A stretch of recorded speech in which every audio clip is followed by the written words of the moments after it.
Alright, so I think most people knew it was coming eventually. The Keizaal online versus Mereth roleplay. Full disclosure, I haven't had that much time in Mereth roleplay, but I think I have a, you know, I can see what, it doesn't take much. Honestly, like, an hour into Keizaal online, I kind of got the gist as well. So, let me turn this way so you can see the nice forest. So basically, this is which MMO mod list is the most toxic, is the worst. This isn't really about which is better, honestly, because they're not really, neither one's really great, but for very, very different reasons. Let's start with Keizaal Online because I've spent more time in it, a lot more time in that, invested a lot of energy, effort, and just story and everything into that. Yeah, it's also probably one of a bigger disappointment. So here's the thing. Just at first glance, and this is as objective as I can be, at first glance, everything looks awesome. It installed on my computer. Everything was perfect as far as the installation goes. Not as many mods as others like Mereth. Honestly, and it's got multiple servers. So like starting out, it's like on paper, everything just looks perfect. And on that level, and in regards to the mechanical aspect of it, for the most part, it is probably just so much better than any other mod list I've seen. So I think that's and I think that's the general consensus, but with all the players, honestly, I think that's kind of that's why most people stay there instead of going to Mereth or any of the other mod lists for MMOs and multiplayers. But I think that's kind of where it ends. That's where the good times end. Once you get in and you've been playing for a while, you start to see the clicks. And to be fair, the clicks is one of the reasons why I actually wanted to join to begin with. I saw in public too, Riften, that whole city is pretty much like one big family, and that's a good kind of click. But every other kind of click, it's not great. Even from the videos I saw on YouTube, there's certain guilds that were supposed to be the quote-unquote good guilds where they're acting like the bad guilds. But that's not even really that important. I think the biggest issue for Keizaal Online, and honestly any server, any big organization, big group of people that has more than 50 people, well, my server has 50 people, so probably more than that, probably more than 100 people, you're always going to have the issue of staff. Staff is almost always going to be the biggest issue, because if you got bad players, what do? You get rid of them, right? You don't, or you have a talk with them.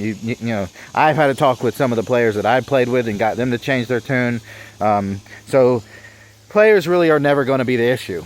In my time as a GM over the last 20 years or so, I've only had to kick from my server, from my RPG group, I've only had to kick like 2 people, because usually if it's a bad player, they're going to leave on their own. The issue is the staff, okay, with Keizaal Online. They enable favoritism, they enable toxicity, they enable player versus player, not player character versus player character, but just player versus player hate and kind of selective enforcement of the rules. I want to point out, it's all about selective RP. It's not really about in character. It's more about in character when the staff or the elite players feel like it.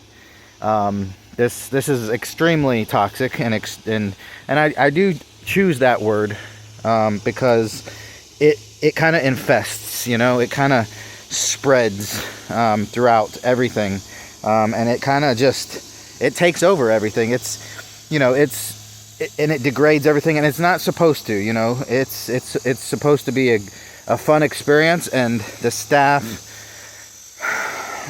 they are just so enamored with themselves that they think that because they made it, that they can do anything they want, and they're wrong. They can't.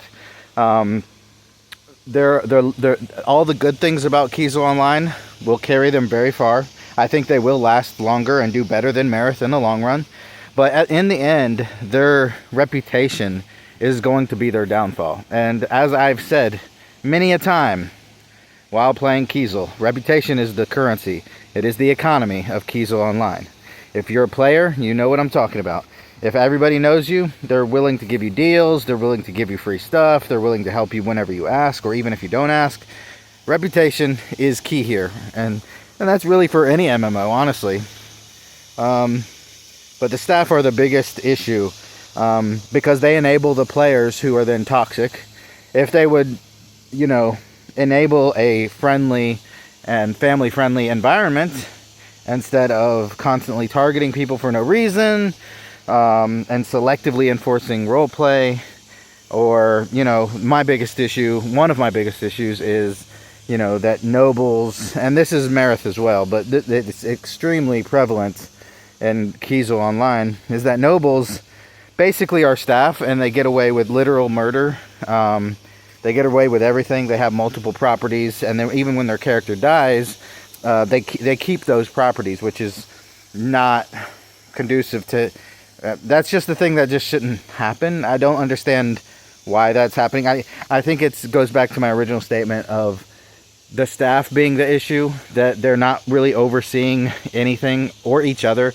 Keizaal Online really needs like a human resources or like an internal affairs group to kind of oversee the staff and not worry about the players. Now let's get on to Mereth. Mereth roleplay. On the outside, the staff seem way more cooler and chiller and more involved in the story and the roleplay. That's what it looks like, right? On the mechanical side, shit is pretty bad. And it's not really their fault. It's just how they've chosen to do things, and they just so happen that they didn't go the same route. I mean, a lot of it is the same route as Keizaal Online. Basically it's a mod list, but that's kind of where it ends. They're doing a lot more on the back end, which is a terrible idea. Keizaal Online keeps the same graphics. Honestly, just changes things that need to be changed. There's not a lot that needs to be changed besides the aspect that it is multiplayer, and to make everything work with that aspect. Whereas Mereth, they're trying to change everything. They're trying to just make it basically Elder Scrolls Online. And it shows, and players have told them, like, hey, don't do that. 160, 200 mods is not the way to go. But they don't want to listen. They think they know better. And their downfall is going to be the downfall of the mechanical aspect. But also kind of probably the staff. Let's be honest here. We've already seen issues where they have promised in voice chats, Q&As, like, we're not going to have staff be Jarls ever. And then literally the next day, they not only do they make a staff a Jarl, a member, it's super obvious that they had this person like slotted in, even though they took applications. They were like, yeah, you're gonna be the Jarl. Like, it's pretty obvious. However, a player Jarl died, and then that same Jarl, that same staff member, took over. I was his son. So now that staff member is a Jarl of Two Holds. And I could be wrong. I could be mistaken here, but if that's the case, I shouldn't be mistaken. There should not be any staff member that is a Jarl. I'm sorry. There just shouldn't be. You guys have too much power as it is. Look, I've been in literally the exact same situation that Keizaal and Mereth is in when it comes to being staff. I have been staff of Discord servers with over hundreds of people, and forums over hundreds of people, thousands in some cases, admins, moderators. I've been all kinds of staff. A GM for 20 years. The allure of making yourself a noble or a lord or a landowner or a ruler within the lore is because you have control over it, and I even suggested, I was like, for the Stormcloaks, you guys should have a set up. You should set that up, like you should, because what you don't want is players saying, "Ooh, I'm gonna lead the Stormcloaks," and then they get a bunch of Stormcloaks together, and then they just get wiped out by the Imperial Legion or the Thalmor. Like, you don't want that, because that's not good storytelling. It's not realistic, also. they're not, both Keizaal and Mereth do not account for the lack of realism. They think everything is going to be realistic, and that is not a realistic expectation. Not everything is going to be realistic. For example, infinite respawning resources means that the economy is kind of fucked on Keizaal Online, and you need to mitigate that. If you don't mitigate that, then you're just gonna have a fucked economy, and it's not going to be a realistic economy, because it can't be realistic, because you have infinite respawning resources. You have infinite respawning animals. You have infinite respawning alchemy ingredients. For the most part, infinite respawning mining ores. So yeah, you've got to mitigate stuff like that. And it seems like in Mereth, yeah, it's not looking good. They're focused so much on the mechanical aspect, and it's kind of failing them. And they're kind of ignoring the fact that the players are looking for one thing from the staff, and the staff isn't really giving them what they want. I do think eventually Mereth is more likely to see the light and figure out what's wrong and fix it than Keizaal is, because Keizaal is kind of set in their ways.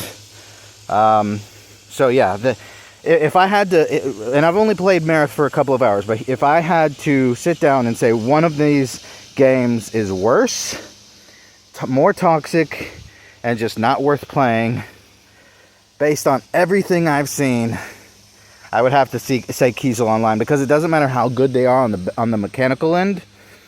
If their staff members are, I got my primary account got kicked out of the server for no reason. But if they're willing to do stuff like that, then honestly, in my opinion, they're not worth players being. They're not worth their players. Like, the staff members are just not worth their players. Their players are, for the most part, good players, and the staff are, for the most part, from what I've seen, are not good staff. So they don't have any kind of checks and balances. They don't have any accountability. Mereth is trying to have accountability. They're trying to have checks and balances. They're trying to give the players what they want, but because of their terrible mechanical side, I feel like they're gonna fail, and I feel like they're gonna, instead of looking inward, they're gonna attack the players, which they've already started doing. They're gonna start replacing all the Jarls with staff just so they can have more control. I can already see that happening. There's been like 4 or 5 red flags, but I still think, because of how new they are, they have the ability to grow. And I do know that some of them are from Red Dead RP and GTA RP. But Skyrim is a whole different beast. Nobody gives a shit about GTA as far as roleplay. People are just there to fucking shoot people and drive around in cars. That's all GTA is. Red Dead is a bit different, but from the videos I've seen, Red Dead has way more trolls and issues, and is less serious on the RP than Skyrim is. So Skyrim is a different beast, and you've got to treat it differently. But the main issue is always going to be, and this is open to any Mereth staff members. The key is always going to be the relationship between the staff and the players. If there's a clear line in the sand, basically saying players will be treated one way, staff will be treated the other, it's just not going to last. It's just not. And I think one of the reasons that Red Dead and GTA are doing okay. I mean, I haven't played it. I've only seen a few videos, but one of the reasons I think is that, and honestly, it's the same with Skyrim as well. Like, a lot of players just get on to play the game and to roleplay. They're not really concerned with the internal politics, Discord server, all that stuff. There's even a lot of Skyrim players that I just never see posting in Discord, even though they're on the Skyrim all the time playing. So some of them just don't care about the internal politics. I wouldn't care. I would love not to care about the internal politics. But your internal politics affect me, like, literally all the time. So you got to get that shit together. And I think if Mereth can get that shit together, they're gonna it's just gonna go crazy. It's just gonna grow so much more than Keizaal. They just got to get that staff favoritism down a bit. and get that mechanical side up and running better, and they'll be a lot more better off for it. They do need more servers. You can't just have one server. I'm sorry. No RP MMO that I've ever fucking experienced, MMORPG, has ever just had one server. So you at least need like a practice server and then like an actual whitelist server. You got to have that. Other than that, I think Mereth is the least toxic so far. Again, I've only been playing for a couple hours on Mereth, but I will say one thing regarding the staff of Mereth. Although I haven't had like a huge interaction with a lot of the Mereth staff, a couple of them have rubbed me the wrong way. Namely, basically having me delete my entire backstory because it was too special. Like, basically I was just saying that my character had been, a leader of bandits, and now he lost his memory, so he's out like looking for his family. And they're like, no, you can't be a leader of any kind. And it's like, bro, you have literal jarls, so shut the fuck up. But anyway, so yeah, you guys, if Mereth fixes that staff issue, and that just make sure that the relationship is more of a give and take and not of a do what I say or else, because that's not, honestly, if you lose one player for that reason, that's one player too many. So just, yeah, Keizaal Online is definitely the most toxic of the two, but Mereth has room to grow.